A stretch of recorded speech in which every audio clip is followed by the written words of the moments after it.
First, children committing serious crimes, some as young as 6, doing just about anything they want. But their angry victims have had enough, calling for authorities to get tough. It's out of control. I'm so angry that they're getting away with it. The little darling spent 2 days driving around in my car. So we got a flat tyre.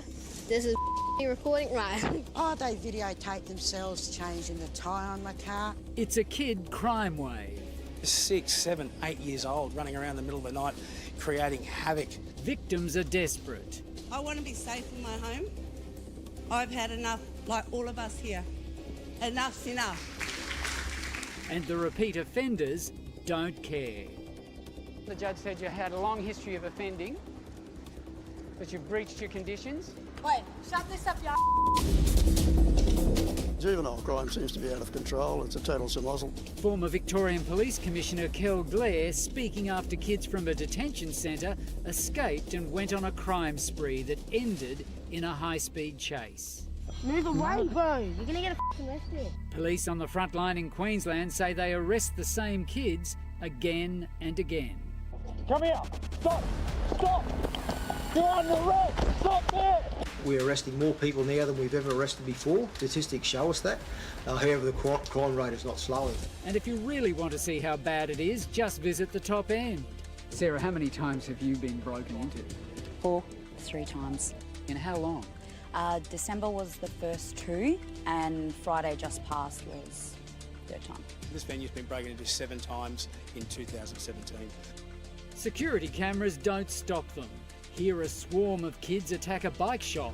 Kicking the doors doesn't work, but a brick does. And soon the group force their way in, making off with the till, 2 scooters and 6 bikes, some worth $4,000 each. 2 months later, 3 youths try the same shop again, but this time can't break the glass. It's never been this bad. Businessman Jason Hanna has lived here all his life. He's suffered 7 break-ins at this city restaurant this year, 3 in one night. We've probably suffered about $150,000 in damage across multiple businesses. I've got 2 other businesses that have been broken into this year as well. It's just out of control. First time I cried, second time I was furious, and this time I was just really, really over it. Polly's suburban hairdressing salon looks like a fortress, but that doesn't stop them. And you're not an island here. In this shopping centre, there have been break-ins in other stores. Yep, so the Chinese restaurant got broken into Valentine's Day. The fish and chips had been broken into twice. The African store got broken into as well. And if you had any doubts that this place is going through one of the worst crime waves in recent history, just look at the statistics. In the last half of last year, break and enters on private homes was up 27%. On businesses, it was up a whopping 63%. Police say 90% of the offenders are kids, with one teenager last year committing 52 property offences in that 12 months. And they called you the Ninja Nana. My grandchildren call me Ninja Nana. After 4 break-ins, Sarah now uses an axe handle to chase the kids out of her home. Would I do it again? Absolutely.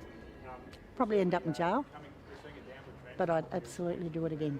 On this recently recorded CCTV, 4 youths are caught trying to break into 5 houses in one street. After an hour, they leave with a car. One of them was on bail for another crime at the time. We went to bed Friday night, and when we woke up on the Saturday morning, there was no car in the carport. Barbara's a pensioner with a sick husband. A gang of kids broke into her home, stole her phone and the car keys while they were asleep. I was that damn wild because I had no car, no phones, and it's just cost a lot of money. Give it each other. Give it each other. Smack them in the nose, someone. Using Barbara's phone, the kids recorded themselves boxing, smoking a bong and changing a tyre on her car. Oh, I see the hole. Hit something. They struggle to change the tyre and then find tools in Barbara's boot, and already they're thinking about their next crime. Now we can break into it. Police eventually catch the kids who actually stole 2 cars that night and posed with the evidence, and of course found the proof on Barbara's phone. The mother of one of the kids that broke and stole my car said that he was in bed at 7:30. She didn't go and check at 10:30 because he probably skipped out the bedroom window. He's been in a bit of trouble before? Yeah. How old are you? He's nearly 14 years of age. On Facebook, this young boy calls himself a thug. He's just left court where police say he breached a community work order. His mum says he started breaking the law when he was 12. I'm pretty much up late all night to make sure he does the right thing. That's us parents. Like, people look at us parents and judge us and think, we're not looking after our kids, but I tell you now, we're up every night trying to make sure they're in bed on time, they're not sneaking out at night, whatever it is. I try, everything. Here, 2 kids break into a shop. One, just 11, is later released without charge to be assessed for youth diversion. Clearly, the security camera doesn't worry them. Oh, just disrespectful. They've just got no respect for other people's property or privacy, and they just think it's a joke. Young thieves broke into Sue's home and stole her car keys, then took her car on a joyride before putting the wrong fuel in it and dumping it. The car was a write-off. They get caught, they get locked up, it's not the police's fault, it's the magistrates. They're just too scared to do whatever to them, and they're just letting them back out, and they just re-offend, and they think it's a joke. Spending time in the children's court here is a real eye-opener. Today, one of the magistrates said she couldn't believe how young some of the offenders were. At the time, she was dealing with the case of an 11-year-old girl who'd failed to show up to answer charges. The prosecution wanted the magistrate to issue an arrest warrant, but the magistrate said she wouldn't issue an arrest warrant for an 11-year-old. So the girl is free until she turns herself in or gets picked up by the police for something else. Wait, shut this up, You've reached bail conditions? You're not Can doing you what get out of my face? Like, seriously? Kumaya Edwards is one teenager who doesn't care. A repeat offender, police say she's breached bail and allege she's involved in stealing a car. Outside court, she had this to say about the magistrate.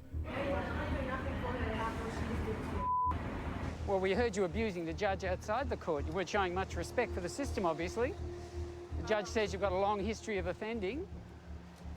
The police are alleging they saw you. This group of young thieves thought they'd hit the jackpot. Breaking into this home at 1:45 in the morning, they casually cased the joint, helping themselves to a few bikes before coming back for more. But their plan comes unstuck, and soon they're heading for the door.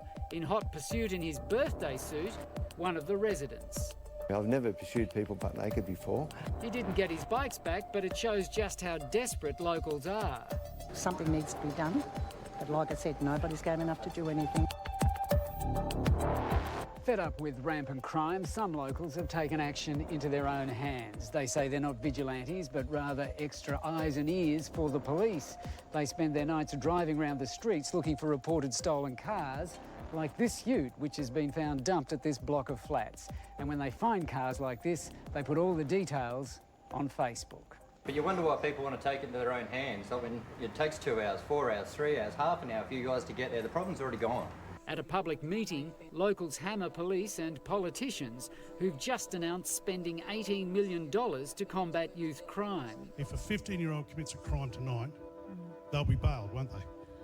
Well, it depends on the circumstances, not necessarily. We have 52 children. Minister, listen to the question. Yep. If they satisfy the requirements of 1A, yep. Part Section 7 yep. of the Bail Act, they'll be bailed, won't they? They will be bailed. Correct. Absolutely. Okay, so your $18 million hasn't changed anything.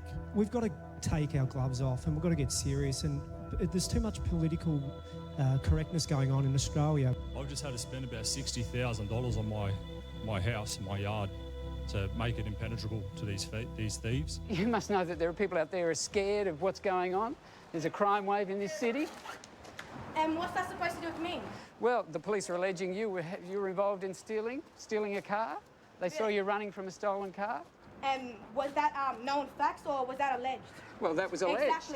Exactly. So did you do it? No, I didn't.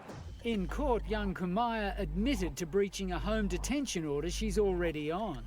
So you didn't breach any court orders? Wait. Haven't breached your home detention?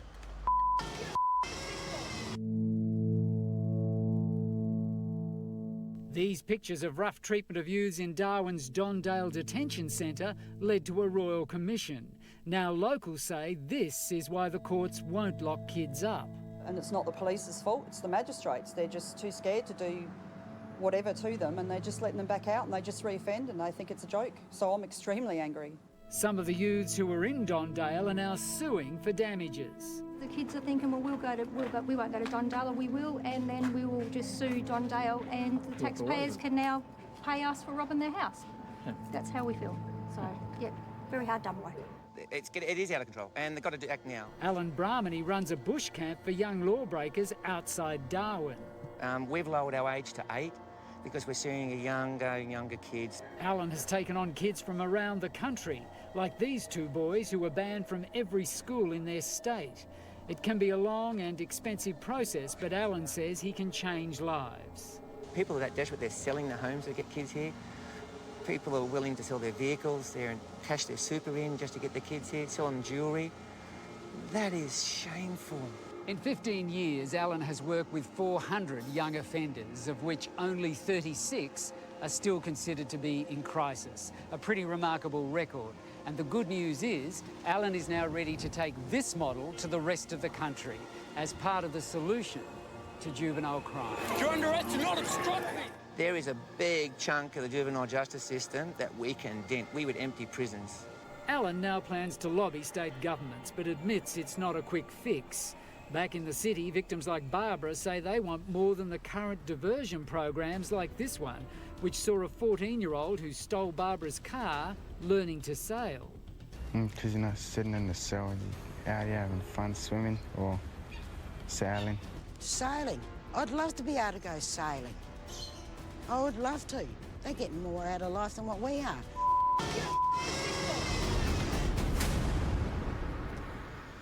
Barbara says the kids who stole her car did $5,500 worth of damage, which she can't afford to fix.